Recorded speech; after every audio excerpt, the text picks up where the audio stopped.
Hey, welcome to the Sylvia Show. And we are live and in color at the Bread Box Art Studio in Williamson, New York. And I'm here with Dawn Butler, and she is our woman that we're celebrating today for Women History Month. And she's going to be sharing her story on how she got here. And Dawn and I met 2 years ago. Yes. And I've watched her go through this journey and where she is today. Yay, she is in a great place. And my camera just fell. It's okay. I'm my own producer. I don't know where it went. Do you guys see it? You see it? All right. Well, we had a little mishap there, but that's okay because things happen. I'm my own producer. Dawn is. I was trying to hide Dawn, but here she is. Let's keep it real. Everybody. There's Dawn, and oh well. There you go. There you go. Camera fell. Thank you. Dawn's what is she? Your sister? She's going to be my manager of the art studio. Her name is Kate Chamberlain. Kate. And she's been volunteering until we get going, and I'm hoping in the future I can have her on a payroll. All right. So my friends, they've been coming in and volunteering to help to get everything. What a blessing. Amazing. What a blessing. So okay, do over here. I know I can't, it's live and things happen on live. But we have Dawn Butler here today, and she is the owner of the Bread Box Art Studio. And again, I met her a couple years ago. Mm-hmm. And the way that I met Dawn is that she was actually looking at a space next to our office, Rhindock Realty, where our heart is in your home, up in Ontario at the Plaza. And so she wanted to try to renovate that space for the Bread Box Art Studio. Yes. The Bread Box Art Studio. Correct. I can say that. And it's getting in my memory bank. And so she looked into that, and she was seriously looking at doing her art studio there. And it just turned out to be too much. It just wasn't going to be a fit and work for you. And so I've watched her journey, and that's why she's here to tell her story today, because today we're actually in a permanent place. Yes. I have a 5-year lease, and what we are going for after this point is to buy our own property and have a building built after this, because we are going to keep expanding. Yes, and she has expanded. She just moved from 1,000 square foot. Now this is a 6,000 square foot space. Yes. And so we're live here in her art studio. We won't be able to go around with the camera and show you anything, but they are having a grand opening. Mm-hmm. And that grand opening is going to be happening March the 23rd from 10 to 4 p.m. And she even shared with me that Pam Hellman, yes, our state senator, will be here. And so shout out to Pam Hellman, who will be here to help Dawn and her family have their grand opening.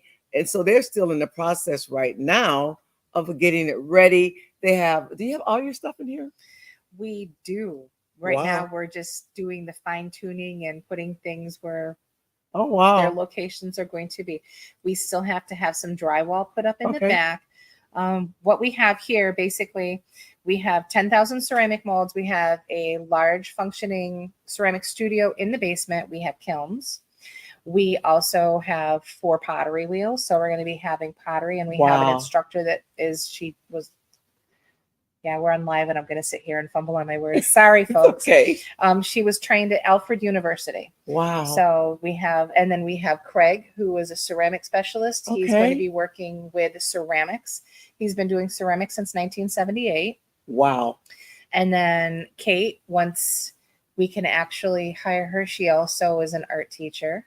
Wow. That's in her repertoire of things that she has. Yeah. So I have a lot of friends sharing. You do. You have, and you know what I've seen with Dawn over these 2 years I've known her is that the community absolutely loves Dawn, and they support her. I love how I watch the community support you no matter where you are. Mm-hmm. Whether you where were you before you were in the building on Ridge Road in Ontario? So before the small location there was a smaller location prior to that.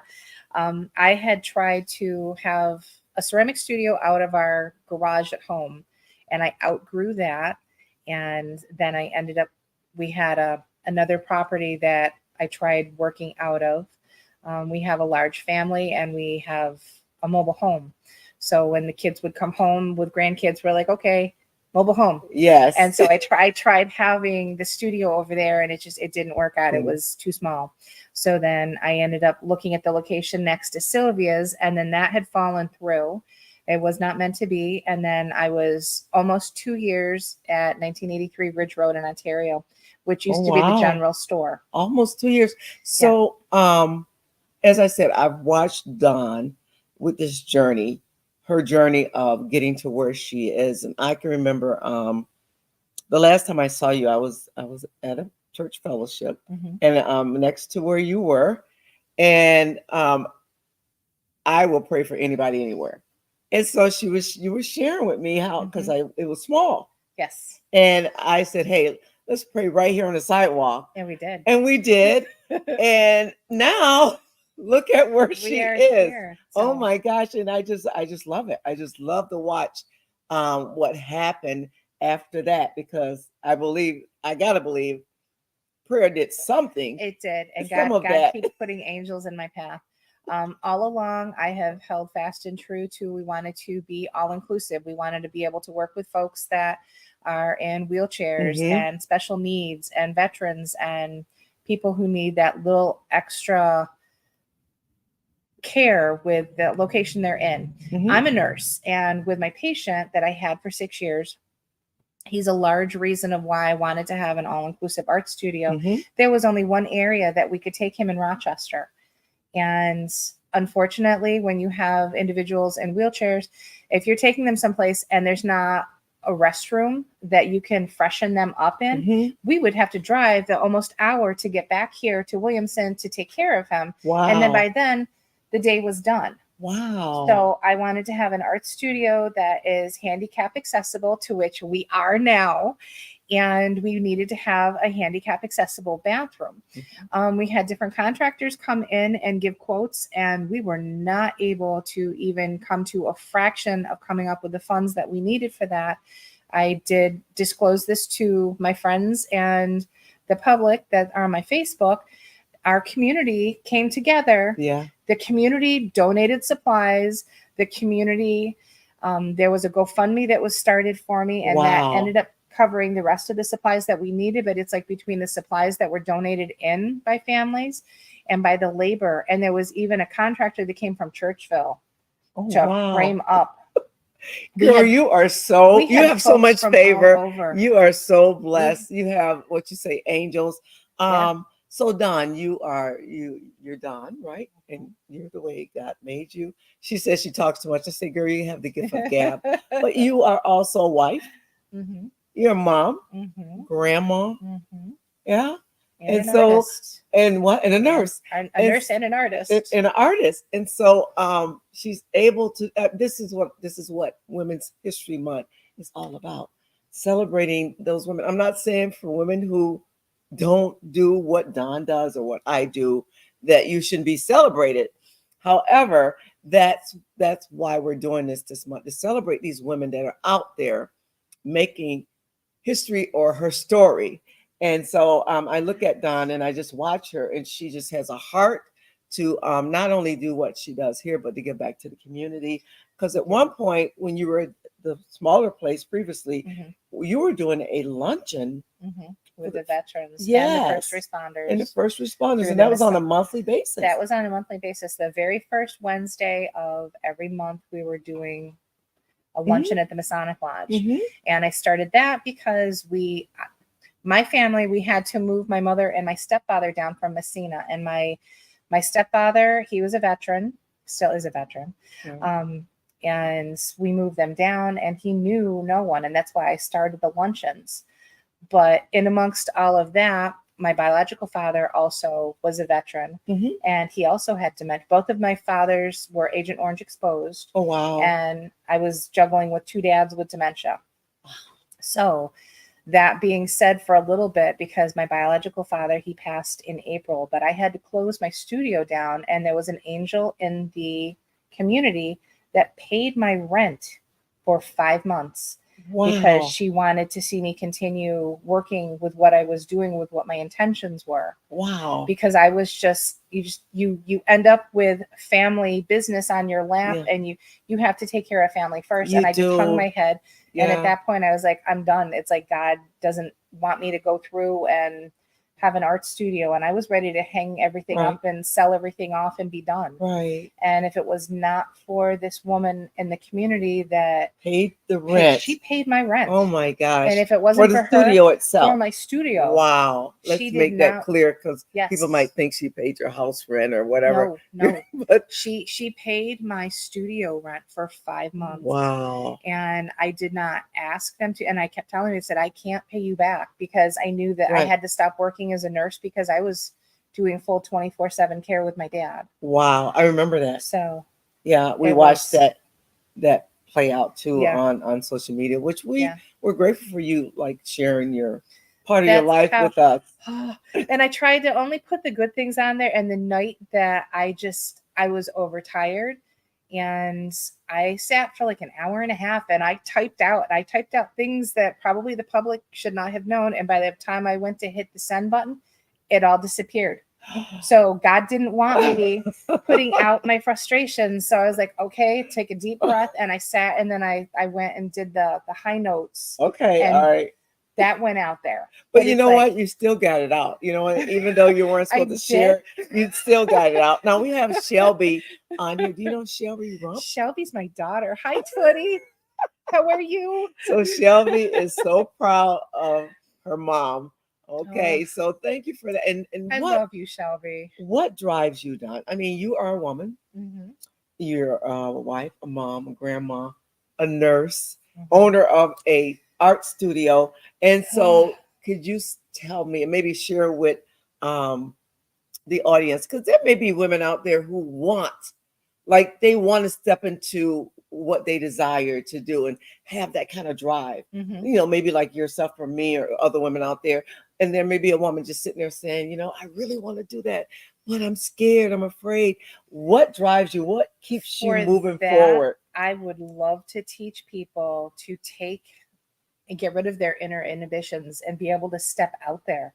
Because what drives you? What makes you, Dawn, step out there? So even your first step of the art studio. After 9/11, I went homeless. I had nothing. So did you guys hear that? She was homeless after 9/11. Okay, go ahead. So I did. It's like I thought that I owned my own daycare, and then I was doing eBay.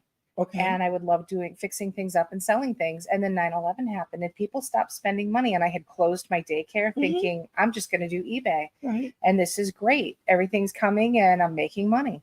9/11 happened, and I found out really fast that people that are homeless, it's not everyone's on drugs. Not everyone has a gambling addiction. Not everyone's an alcoholic. It's from finances. And when you lose your address because you don't have money to pay your bill, you become no one. You become invisible. So at that point, you have to figure out if you think of yourself as a rubber ball, and it's like you're going to figure out what's going to make you bounce and get back into the game.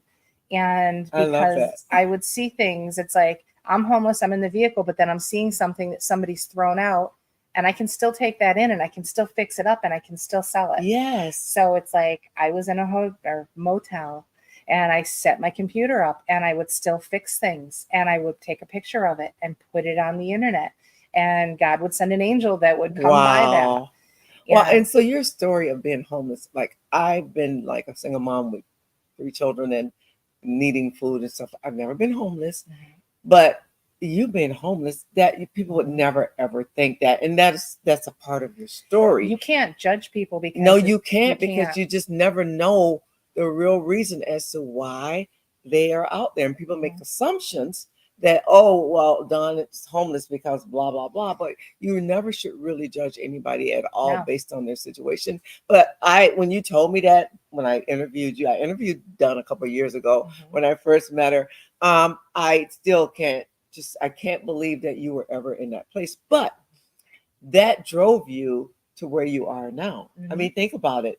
You had that desire to take these things and make something out of it, and now look what has happened. and that was your inspiration. It was. You know, even in a bad situation, listen to this, everybody, because what do they say? You take lemons and make lemonade. And so this girl was in a very sour place at one point in her life, and she used that to begin to bring herself out of it by being creative. And well, that art thing in you has got to be like that's in you. That's something that has been in you probably since you were a young girl. And so now you've used it to bring you out of a bad situation and then create a huge art studio that's going to be opening on March 23rd. I'm trying to find my tickler. From 10 to 4. And so Dawn, you have this book here. What did you want to say about this book? So it's called The Stone. So I remember this when I was in school. Yes. So with this, I'm a recycle artist predominantly. I work with recycling things that people have thrown out, and I will give it a secondary life and make it visual and usable, creative, and somebody will want it.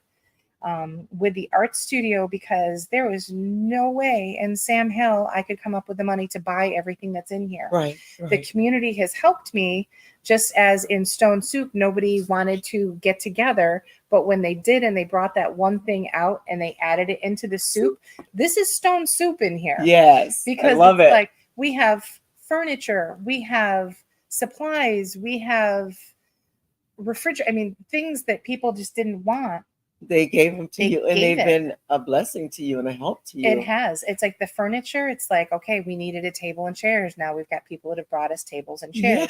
Yeah, and it's funny because one person's bringing us a table, other person's bringing us chairs, other person's bringing us upholstery fabric to upholster those chairs. Those chairs are in the basement. But it's like, even, I will tell you a story, and it absolutely just dumbfounded me. There's a woman that passed away, and God bless her soul. She was local in the area within 20 miles. People kept blowing up my phone. I had over 30 friends saying, you have to get to this estate sale. And I kept saying, I can't. I'm at my own art studio and I'm a nurse. I'm working overnights. I don't have the time to go. So one of my friends said, they have I wanted 2 little 6-inch tall doll molds. That's all I wanted.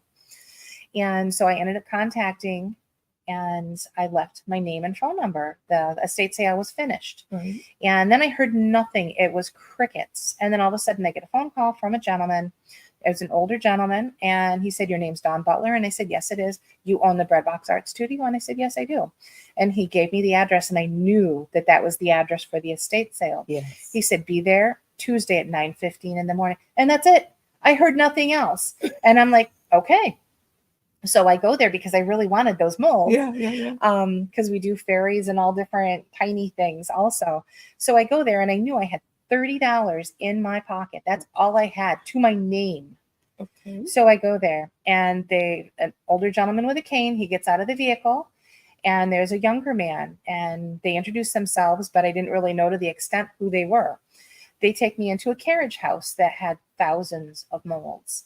And I'm looking at everything, and I'm mesmerized, wow. And I'm being quiet. And then they take me into the house. They take me into the main floor, down into the basement where her workspace was. And it is chucked right to the ceiling with supplies and things. They had a 4-day estate sale. Oh my God. And it was still just packed to the rafters. A lot of stuff. So they took me through her workstation in the basement. They took me through the ground floor, packed. Took me through the second floor, packed. The attic had things in it. We get back down to the main floor, and I'm standing there looking at the man, and he goes, I know who you are. And I'm looking at him like, okay, it's like, I really don't know who you are. This is a great story. Yes. And so it's like, I was also a volunteer minister through Holy Trinity, Hope House. And I had done artwork for them. He knew that I'd worked with Mary Carriola. He knew that I had worked with Heritage Christian Services. He went a good 10 years back. Oh my goodness. He's telling me all of this stuff. And I'm like the deer in the headlights, because I know my head is like tipping, and I'm looking at him and I'm thinking, I got $30 in my pocket. But I was excited going through because I could tell the different things that the woman had been working on. I was picking things up and explaining. That was prior to this conversation. And he looked at me and he goes, I know who you are. And he just kept saying that. And he goes, we know what you do with the public, because I work with the veterans also. And he looked at me, he goes, now, and I'm looking at him. He goes, all of this is yours. Take as much or as little as you want. And he said, you have 2 weeks. Wow. My head started spinning. I really thought I was going to pass out because the supplies I couldn't afford the supplies and the equipment. And it's like, I actually gave one of the pieces of equipment to Craig. It's a $500 pump for doing ceramics. Wow. That was on my wish list and I couldn't afford it. And because Craig volunteers, I can't afford to pay him. So I just said, I'm like, this is going to you. And I would pass things on to my friends. Wow. What a story. So but you got, blessed. Yeah, you got took tremendously. Three 20-foot U-Hauls out of Yeah. there. And there was still stuff left. And I couldn't anymore because wow. You take 3 20-foot U-Hauls. What are you doing with it? And this was when you were at your my other location. And you get that much stuff. Yeah. Oh my gosh. And so that is again a part of your story. And that's what Dawn is doing here today. She's, as a woman, and we're celebrating Women's History Month, she is just sharing her story and even how she got to where she is now with the art studio. And everybody, as I look around this studio, because I went into the little one, this is amazing. The little one probably stopped like, it wasn't even this wide, but it probably stopped like somewhere along here. And then she has a whole bunch of other room in her new studio. And again, her grand opening is going to be March 23rd from 10 to 4. And so, Dawn, because we're almost done, Dawn. But, what would you say to another woman that she has ambition in her heart and she desires? This is what, I'm doing this show to inspire other women that maybe the quiet ones right now. And I mean, you and I started my company almost 8 years ago. And I come from a very humble beginning, but 8 years ago, stepped out, got my broker's license. I had a drive and a desire to just do more than what I was doing. And so again, not every woman, not every person is going to have that. But for those that are sitting there watching you and me and other women and saying, oh man, I wish that I could do that. I want to do this or that. And maybe not even what we're doing. What would you say to them? I would say look to in the camera them, and tell them. I would say to them, even God feeds the birds, but he doesn't throw that food in their nest. If you want something, get out there and figure it out. And baby steps will get you there. And you might be taking 2 or 3 steps backwards, but you've still made a step forward and you keep going forward. And it's like, if you want something bad enough, you have to just keep looking and you have to advocate for yourself because you are the one that you care about your dreams. Nobody else cares about your dreams. You care about your dreams. If there's something that you want to do, you have to advocate for yourself. If you have to have notebooks, and believe me, I've got hundreds of notebooks and I write little notes to myself and they're all over the place. It's like I lose them. I have sometimes the attention span of a squirrel, but it's like once in a while I'll come back across that note that I wrote to myself and that propels me again to go forward. But it's like, make sure if you want to do something, you get out there, and when you want to put the energy into it, it will come back to you. Wow. So, well, that right there, what you just said was the whole show. You said to that lady, whoever she is, if you want something, go after it. And you can have this in your heart, but if you don't step out, take that step, because you said God feeds the birds, but you know what? You got to build up that nest, right? And so, did I say that right? I can't. What did you say? God feeds the birds, but he does not put the food in their nest. They still have to get out and they have to find. Okay. I just want to make sure I said. But yeah, so that is encouraging, because you said you even go back, and I do that. I go back and read what I've written down, those goals, those dreams, those desires.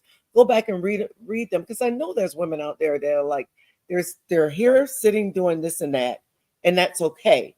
But they have something in them to say, saying that I want to do the other thing that's been in their heart, and there's something that just they're just been held back by that voice in their head that says you can't do it, it won't work, it's not going to happen. You get that voice, don't you? I get that voice. I do all but the it's time. Like, I don't want to be that elderly woman sitting there thinking what if, because if you don't take that chance right now, you're not going to do anything. And then you are going to be that elderly person sitting there saying, I wish I would have. And it's going to be a regret. I'm a nurse and I listen to people's regrets and things they would have done differently. And it's like you have to do what's in your heart because nobody else is going to advocate for you. So that is it. That wraps it up. I mean, do what's in your heart, because if you don't, nobody's gonna say, you know, pull it out of your heart and say, I'm gonna go do it for you. You got to do it. You got to step out and do it. And Dawn is a great example of, and she's been in this journey for this story for a hot minute, getting to where she is today in this art studio. And the grand opening, again, it is the grand opening on March 23rd from 10 to 4, and it is at the Breadbox Art Studio, and we're at 4081 Ridge Road in Williamson, New York. We're between the Candy Kitchen and the Copper Ale House. And for you to come in here, if you want to learn how to recycle things, if you want to learn how to do, we have ceramics, we have pottery, we have sewing, we have beading, we have woodworking. We have everything that you could possibly want to do. I have a glass kiln, and that's a new addition. Wow. So we've got things. I can teach people to recycle. You could bring in something that's sentimental to you and we'll make it into sentimental art. I can teach you how to use things that are at your fingertips. If you're in a bad relationship and you need to come up with secret money, I will teach you how to make things that are at your fingertips that no one would ever even think about, and teach you how to market those things. If you're a teenager wanting to get your very first car, I will teach them how to make things. We are in the most wasteful society. I believe as an artist, I love it here, but you stand back and you're like, I can't believe that family just threw that out, because you can take that, do a little bit of a fix-up job, and you got some money in your hands. Yes. What is your address again? Because I should have had that on your name, but I didn't. It is 4081 Ridge Road for Williamson, New York. Ridge Road. Again, I'm my own producer, y'all. So I have to do it on a cuff. And so here I am typing in the address so that you guys can have that when you go back and look at the afterplay. That's Williamson, NY. I'm not going to put the zip code there. Okay. And I'm going to save it. And then I'm going to display it. There it is. 4081 Ridge Road, Williamson, New York. That is where the Breadbox Art Studio is located. That's where you're going to find Dawn and community members and those that love and help her. And so come to the grand opening. It is on March the 23rd from 10 to 4 here at 4081 Ridge Road, Williamson, New York. And that is the Breadbox Art Studio. Dawn, I want to thank you for so much for coming out. Willing to do this with me today. I just love you. And so I just hope and pray that other women will be inspired by what you're doing here and write her story, begin to write her story. So thank you for watching, and I will plan to be back next Friday. And until next time, I want you to live well, take care of yourself, and God bless. And I'm going to do my outie here. There you go. Here we go. Thanks for watching.